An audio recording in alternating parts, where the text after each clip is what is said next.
kasih, kembali lagi bersama aku, Maria Aprilin. Dan kali ini episode spesial kita yaitu Podija, Podcast dan Jelajah.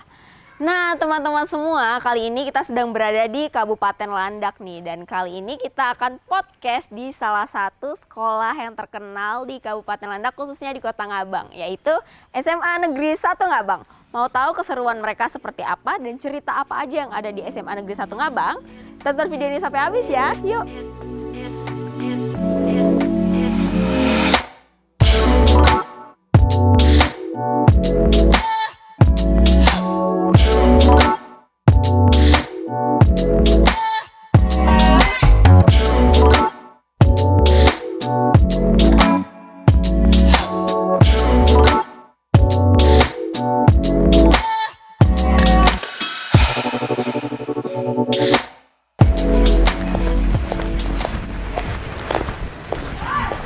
Halo Pak, selamat siang. Bantu? Iya Pak, saya mau ketemu Pak Asep. Oh, silakan. Iya, oke. Cek suhu dulu ya. Oke, baik. Silakan cuci tangan. Oke, siap Pak Agus.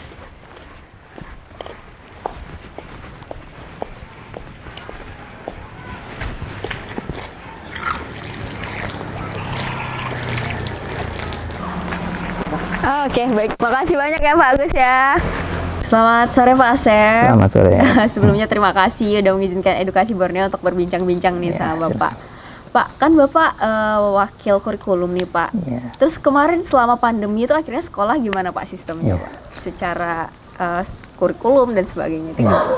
Pada prinsipnya, walaupun kita dalam kondisi pandemi ini, sekolah kita tetap berjalan gitu kan. Cuman perbedaannya di sistemnya saja, sistem yang kita pakai ya. Kondisi ini pada masa pandemi ini kita lihat kondisinya dulu. Artinya kondisi kalau istilah zaman dulu itu ada istilah zona hijau, zona kuning, zona oranye dan zona merah, atau sekarang istilahnya dengan PPKM level 1, 2 dan 3. Nah, kita kondisikan seperti itu. Nah, jadi kita ada sistem pembelajarannya itu istilah dengan luring dan daring seperti itu kira-kira. Gitu. Karena kan ya benar ya Pak ya, harus disesuaikan juga sama keadaan kayak yang kata Bapak bilang tadi, sesuai dengan level PPKM ataupun zonanya gitu kan. Tapi gimana sih Pak caranya untuk dari sistem atau kurikulumnya sendiri itu supaya guru-guru atau siswanya itu tetap produktif gitu, tetap menjalankan kegiatannya atau menjalankan tanggung jawabnya dengan baik gitu. Ada nggak sih kiat-kiat dari sekolah? Oh, kiat-kiat kami jadi ada dua, pertama untuk guru dengan untuk siswa. Nah, kalau untuk guru, yang jelas kami pada awal tahun pelajaran, kami selalu mengadakan istilahnya pelatihan. Pelatihan yang kami pakai tentu pelatihan yang sifatnya untuk menuju ke pembelajaran online. Karena di masa pandemi ini lebih banyak adalah ke pembelajaran online seperti itu. Nah, jadi kami mengadakan pelatihan untuk guru-guru, terutama istilahnya pelatihan-pelatihan yang menuju ke pembelajaran online. Kemudian setelah itu biasanya kami pada awal-awal masa pandemi itu ada evaluasinya juga. Evaluasi buat guru-guru sampai di mana perkembangannya tentang pembelajaran online ini. Nah, sedangkan untuk kiat-kiat mengenai siswa kami juga istilahnya guru selalu memantau pada pembelajarannya itu. Pertama, mungkin kita pantau dari segi absensi, kehadiran siswa. Jadi di kehadiran siswa itu apakah dia benar-benar mengikuti setiap pelajaran atau tidak, seperti itu. Nah, kemudian setelah itu juga kami mengecek dengan istilahnya kalau kita mengadakan pembelajaran online, otomatis guru yang pertama itu kan mengasihkan materi dengan siswa. Nah, kemudian dari materi udah kita kasih, guru pun mengevaluasi. Di antaranya evaluasinya, kalau tadi dari kehadiran dengan absen, kita melihat dengan tugas-tugas. Tugas-tugas yang diberikan ke siswa itu kita lihat ada yang masuk enggak.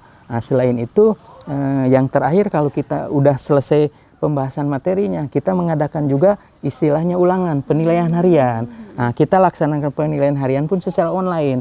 Kita lihat menggunakan Google Form seperti itu. Nah, dari satu pun kita lihat juga berapa siswa yang mengikuti atau tidak, seperti itu.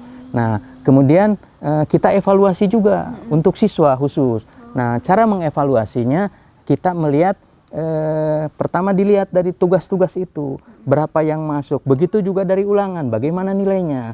Nah, setelah dilihat, dievaluasi, kemudian kita lihat anaknya itu. Pertama ada pemanggilan buat anaknya gitu kan, berlanjut lagi, kemudian kepada orang tuanya juga kalau belum, baru kita lihat apa masalahnya. Kalau masalahnya di situ ternyata yang paling banyak setelah kita lihat, itu adalah yang pertama mereka istilahnya dari alat komunikasinya, mengenai laptop, kemudian HP, tab dan yang lainnya, gadgetnya itu. Apakah mereka, oh Pak atau Bu, saya tidak mempunyai ini. Kita bagaimana solusinya? Kedua ada juga di istilahnya kuota. Kuota, malumlah anak-anak. Sebetulnya dulu pada awal pertama pemerintah ada subsidi, tapi makin sini tidak ada. Tapi sekolah kami udah bagaimana solusinya? Pertama, bagi yang mereka tidak punya peralatan, gadget, laptop atau apa, kami udah kebetulan ada sumbangan dari pemerintah, bantuan gitu ya.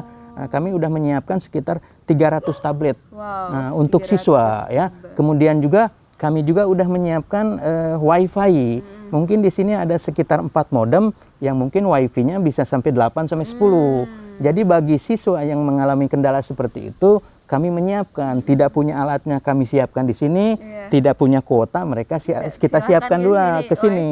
Gitu ya. Nah, kira-kira itulah kiat-kiat untuk mengatasi keterbatasan dari guru dengan siswanya seperti itu. Gitu.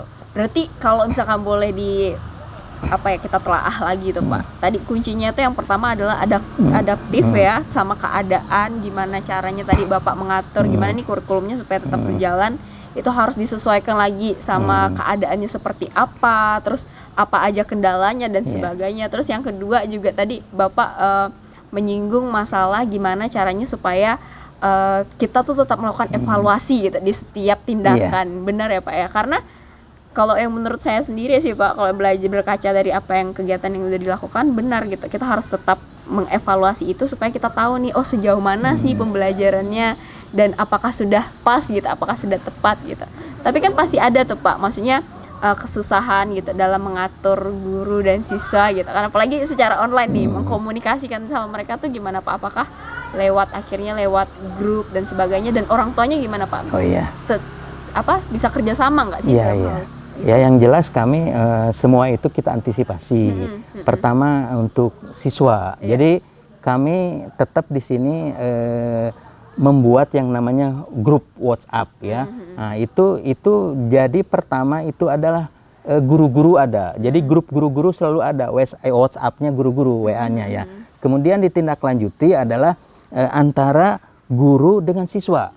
Nah, kalau ada kendala antara guru dengan siswa, tentu kendalanya apa? Nah, kami pun buat grup antara guru dengan orang tua. Terutama setiap wali kelas kami suruh buat WhatsApp-nya, WhatsApp grupnya itu dengan orang tua. Jadi kendala-kendala itu kami semua bisa diatasi. Mudah-mudahan dengan siswa, dengan guru, dengan sesama guru pun seperti itu kira-kira. Iya benar sih. Berarti emang harus dijalin kerjasama sama semuanya betul. Gitu ya Pak ya. Oke baiklah, terima kasih Pak Asep untuk semua infonya tentang gimana SMA Negeri 1 menghadapinya terkhusus secara kurikulum ya. Dan kita bersyukur juga nih teman-teman edukasi, ternyata Pak Asep ini sangat komunikatif dan juga punya banyak ide gitu, sehingga SMA Negeri 1 pun bisa tetap menjalankan proses belajarnya tuh dengan baik gitu ya Pak ya. Dapat referensi dari mana sih Pak? Banyak baca buku atau gimana gitu, banyak diskusi kali ya. Ya sama, kita nanya dengan teman-teman kawan juga, terutama dalam kondisi ini kan harus nanya juga di sekolah ini menggunakan apa kira-kira seperti itu. Jadi harus tetap open minded gitu ya Pak, betul, sama banyak pendapat. Oke baiklah, terima kasih Pak Asep. Kita mau lanjut dulu nih Pak. Silakan. Terima kasih. Ibu dan Bapak yang lainnya. Terima kasih Pak.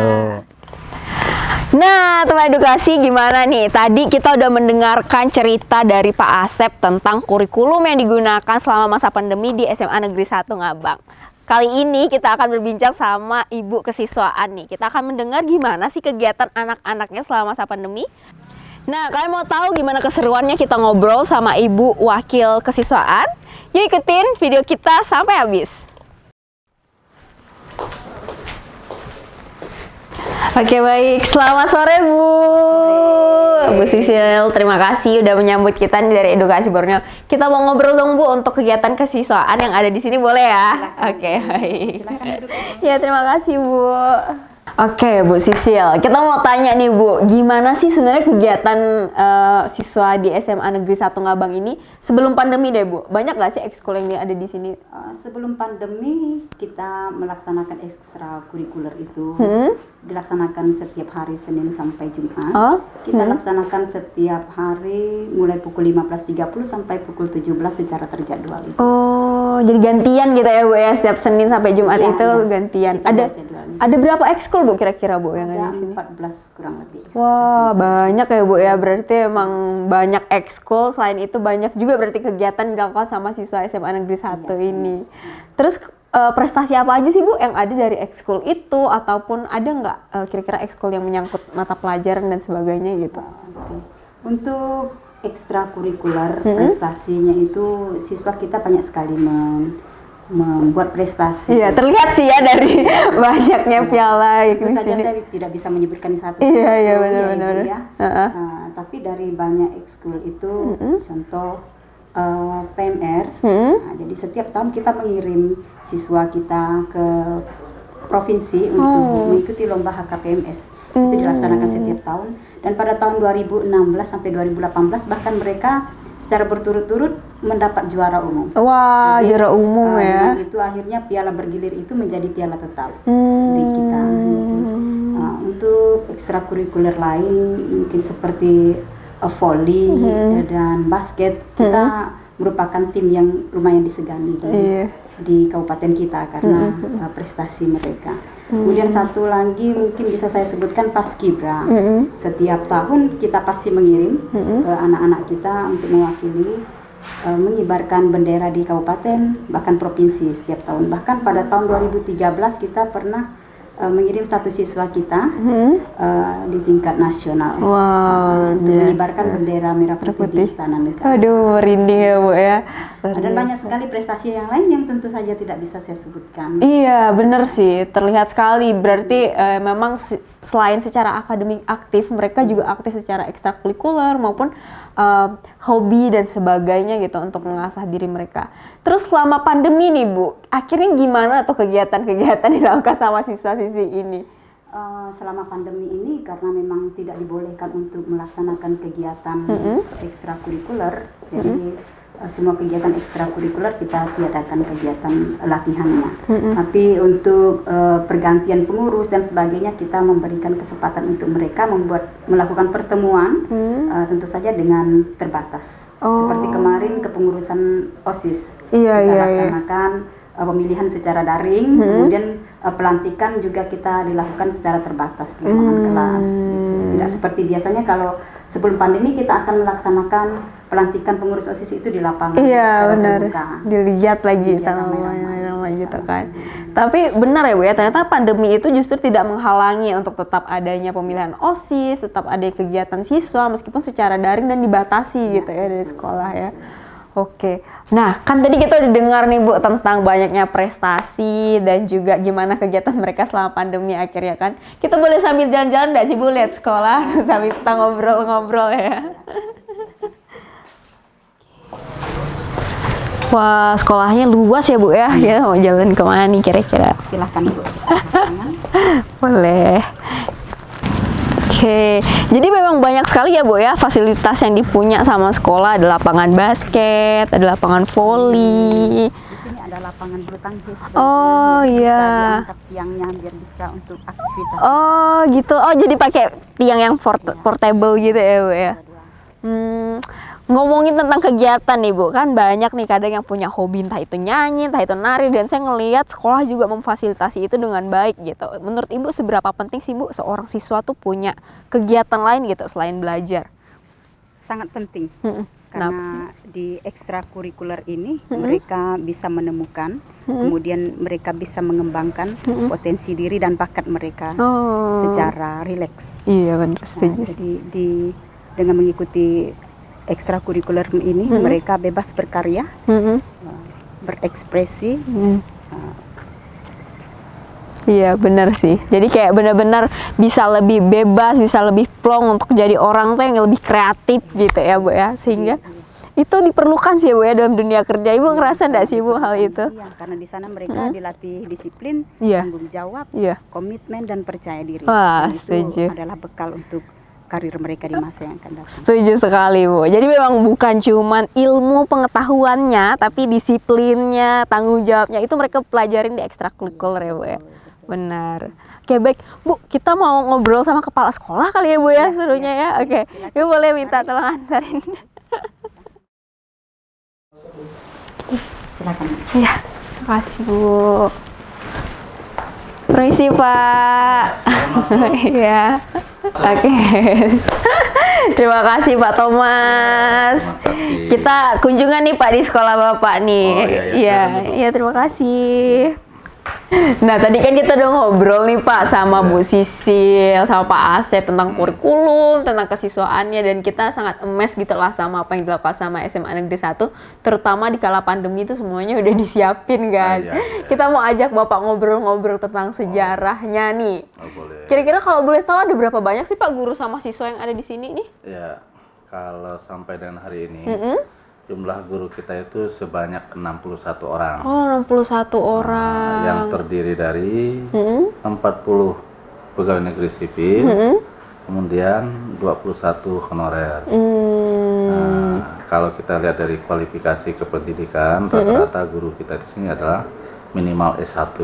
Oh. Ya, ada 6 orang yang S2. Wah, udah ada 6 orang yang S2 ya Pak ya. Luar biasa. Kemudian yang guru honornya memang kita terima dari rekan-rekan kita yang sudah kualifikasi S1 sesuai dengan jurusannya. Gitu. Berarti benar Bapak kualifikasinya pun emang harus yang berkualitas gitu, yang harus sesuai gitu ya Pak ya, untuk mungkin kualitas pelajarannya juga, pengajarannya juga di sini. Iya, selain itu juga kita meminta apakah mereka sudah punya pengalaman mengajar di tempat sekolah-sekolah yang baik itu di negeri maupun di swasta gitu. Karena penting ya Pak ya untuk pengalaman sendiri kan? Ya, saya pikir itu sangat penting karena pengalaman itu merupakan fondasi bagi seorang guru dalam melaksanakan tugasnya. Setuju, setuju. Pak, kita boleh jalan-jalan nggak nih Pak sambil kita ngeliat-ngeliat sekolah, kita ngobrol-ngobrol lagi ya Pak ya? Ya, boleh, Ya, boleh, oke, boleh. oke. Tadi ngomongin tentang guru kan Pak, kan ada 61 nih. Kalau siswanya sendiri ada berapa sih Pak? Nah, jumlah siswa kita sebanyak 947 siswa. 947, wow, udah hampir 1000 ya Pak ya. Itu jenjangnya gimana tuh Pak? Masing-masing jenjang, kelas 10 319 siswa, kelas 11 314 siswa, dan kelas 12 314 siswa. Jadi 300-an nih ya, per angkatan gitu ya Pak ya? Memang kita terima rata-rata itu 300-an per angkatan gitu. Oh, luar biasa. Kemudian dari masing-masing kelas kita bagi lagi menjadi jurusan IPA atau MIPA itu masing-masing 5 kelas. Berarti kalau 3 angkatan berarti 15 kelas. Kemudian yang untuk IPS 4 kelas. Berarti 12 kelas. 12 kelas, ya 12 kelas ditambah dengan 15 kelas menjadi 27 kelas. Wah, atau banyak 27 ya. rombel gitu. Berarti benar-benar SMA Negeri 1 tuh memang udah klub gitu, udah lengkap sekali ya untuk dari jurusan IPA dan IPS tuh udah banyak ya Pak Iya, ya? iya. Oh. Dan kita juga sudah tersedia semua guru-gurunya. Nah, sebelum saya di sini hanya sebanyak 24 kelas. Oh, jauh ya Pak ya? Lumayan ya itunya peningkatannya. Oh, berarti emang selama Bapak di sini emang udah banyak akhirnya perubahan-perubahan yang Bapak lakukan dong ya? Ya. Oke, kita akan ngomongin sejarah nih Pak. Kita sambil jalan di arah sana kali ya Pak ya? Oke. Oke, Pak kita boleh sambil duduk ya Pak ya? boleh. Enak sekali sini Pak suasananya, apalagi sore-sore kayak gini. Pantas Bapak betah. Kalau boleh tahu Pak, sejarahnya SMA Negeri 1 tuh gimana sih Pak? Ya, kalau sejarah SMA Negeri 1 Ngabang ini kita lihat bahwa pada tahun 1983, Iya. tepatnya pada tanggal 9 November yang baru saja kita rayakan beberapa hari yang lalu. Iya, lah, hari yang kurang lalu, lebih itu adalah tahun berdirinya SMA Negeri 1 Ngabang. Wah, jadi udah anniversary yang keberapa nih Pak? Ini Ulang yang tahun keberapa? sudah ke-38. Wow, 38 tahun. Nah, ini berdasarkan SK Kepala Kantor Wilayah Departemen Pendidikan dan Kebudayaan Provinsi Kalimantan Barat, yaitu nomor 04373-0-1983. Jadi Kemudian pada tahun 1984 baru menerima siswa baru. Awalnya SMA ini berasal dari SMA Pelita. Oh, jadi dulu tuh bukan SMA Negeri 1, SMA Ya, Pelita bukan. namanya SMA ya. Pelita Ngabang. Oh. Nah, pada tahun 1984 itu baru menerima siswa kelas 1, sedangkan siswa kelas 2 dan kelas 3 itu merupakan integrasi dari siswa kelas 2 dan kelas 3 SMA Pelita itu. Oh, gitu. Baru pada tahun 1985 itu kita menerima siswa baru. Baru yang realnya, real generasinya gitu ya, Pak ya. Benar. Dan pada tahun 1987, tahun pelajaran 1987-1988, baru SMA Negeri 1 Ngabang itu memiliki gedung sendiri. Oh, jadi tahun 87 dan 88. Sebelumnya di mana, Pak? Berarti Sebelumnya SMA Negeri 1 Ngabang masih numpang di SMA Pelita dan SDN 7. Oh, Ngabang. gitu. Jadi sebelumnya akhirnya sampai punya gedung sendiri tuh masih numpang Masih waktu numpang itu ya. waktu itu, ya. Luar biasa dong, sampai Bapak sekarang Bapak udah punya gedung yang kemana-mana gitu, lihatnya luas sekali dan sebagainya. Oke deh, kita sambil jalan-jalan kali ya Pak ya. Kita sambil ke pohon kemana gitu. Oke, Pak, ngomongin sejarah kan tadi. Kita pengen tahu nih, kira-kira Bapak kesini tuh udah berapa lama, Pak? Gimana sih sejarahnya sampai Bapak bisa sampai di SMA Negeri 1 Ngabang nih, Pak? Iya. Sebenarnya sejarah saya di sini SMA Negeri 1 Ngabang. Awalnya saya masuk pegawai negeri sipil itu tahun 2000. Oh, tahun 2000. 2000. Kemudian pernah menjadi kepala SMP Negeri 4 di Mompahulu. Nah, mutasi ke SMA Negeri 1 Mompahulu. Kemudian baru dari SMA Negeri 1 Mompahulu saya dimutasikan ke sini. Yaitu tepatnya pada tanggal 20 Mei tahun 2014. Oh, berarti udah sekitar 7 tahunan ya, Pak ya? 7 tahun 6 bulan tepatnya. 7 tahun 6 bulan tepatnya. Wah, luar biasa. Berarti pembangunannya pasti udah banyak yang Bapak lakukan di sini ya? Ya. Ingat enggak sih Pak, dulu tuh pas zaman pertama kali Bapak di sini sebesar apa sih SMA Negeri 1 tuh? Sebenarnya lokasinya seperti ini, cuman ada beberapa gedung yang sudah nambah. Seperti yang di depan kita itu. Di sana. Kemudian yang di samping ini. Iya. Nah, ini kemudian ada lagi toilet gitu ya. Nah, kemudian beberapa gedung ini sudah kita rehab pada zaman saya. Pembaruannya udah banyak sekali lah ya Pak ya pada zaman Bapak ya. Dan saya adalah kepala sekolah yang ke-6. Oh, jadi udah generasi ke-6 dari Iya. tadi. Pertama kali dari Pelita tadi dong Pak berarti Iya, itu. dari Pelita tadi. Jadi yang pertama itu adalah Bapak Dr. Andus M. Said Tahir, kemudian yang kedua Pak Sudarno Budi Santoso, kemudian yang ketiga adalah Abdul Rashid, yang keempat Pak Lugito, dan yang kelima almarhum Dr. Andus Aswardi Ador, kemudian saya yang sampai hari ini. Oh, syukur deh, semoga bisa tetap lama ya Pak ya menjawabnya di sini ya. Bapak masih betah tapi kan? Ya, berkat teman-teman di sini ya kita merasa enjoy aja. Oh, iya sih, seru Pak guru-gurunya ya Pak ya. Walaupun kita dibatasi oleh aturan ya, kita siap saja mau ditugaskan di mana saja kita harus siap. Karena emang ada jiwa mengajarnya juga, jiwa sebagai seorang gurunya juga Ya, masih ada gitu ya Pak ya. Oke deh, kita kayaknya di sana menarik ya Pak ya. Ya. Boleh kita sambil sana ya ngobrol. Oke, wah ada itu ya Pak ya, ada keterangan wajib belajar jam 7 sampai jam 3.30.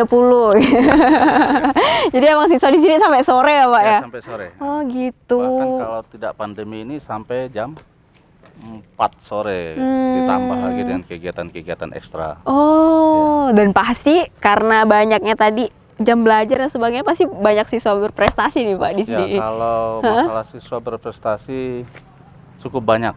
Iya ya Pak ya. Boleh Bahkan, cerita nggak sih Pak apa yang paling membanggakan bahkan gitu? yang cukup membanggakan kita di sini selama saya berada di sini, ada anak kita yang sudah dikirim untuk tingkat internasional. Wah. Yaitu 2 siswa berturut-turut pada tahun 2016 dengan 2018. Ya, mereka ke Amerika. Wah, pertukaran pelajar. Nah, Luar biasa. kalau tingkat Asia sudah ada 3 kali gitu ya, mengikuti kegiatan di sana. Nah, kalau untuk prestasi di tingkat kabupaten ya boleh dikatakan SMA Negeri 1 Ngabang ini adalah SMA yang unggulan. Ya itu ya. Jadi ini. Jadi selain benar-benar sekolahnya juga ya itu ya Pak ya, fasilitas tuh mendukung juga untuk prestasi-prestasi siswanya gitu. Guru-guru yang berkualitas juga, sistem yang baik juga. Jadi itu satu kesatuan lah di SMA ini akhirnya untuk Bapak ngebangun ini semua tuh pasti tidak mudah gitu kan Pak. Untuk menyatukan pemikiran, untuk menyatukan argumen gitu. Masih ingat nggak sih Pak mungkin cerita gitu atau kesannya Bapak atau apa ya, sesuatu yang pernah Bapak alamin kesedihan gitu yang selama ini tuh ada enggak sih Pak? Atau Bapak enjoy aja Kalau selama ini? masalah kesedihan hampir tidak ada lah. Wah, luar biasa. Selama 7,5 tahun ya Pak ya? Saya merasa 7,5 tahun di sini seolah sebentar saja itu. Tidak terasa. Tidak terasa ya? Karena bagi saya itu teman-teman di sini, semua guru di sini sama seperti keluarga saya. Dan kita kalau ada kegiatan-kegiatan kita lihat saja pasti selesai karena kerjasamanya baik dan dalam mengambil keputusan kita selalu mengandung prinsip button up. Ya, button up begitu. Jadi kita selalu meminta aspirasi dari teman-teman gitu. Sehingga yang bekerja itu adalah teman-teman. Jadi mereka sudah bekerja, dah tahu apa yang harus mereka kerjakan.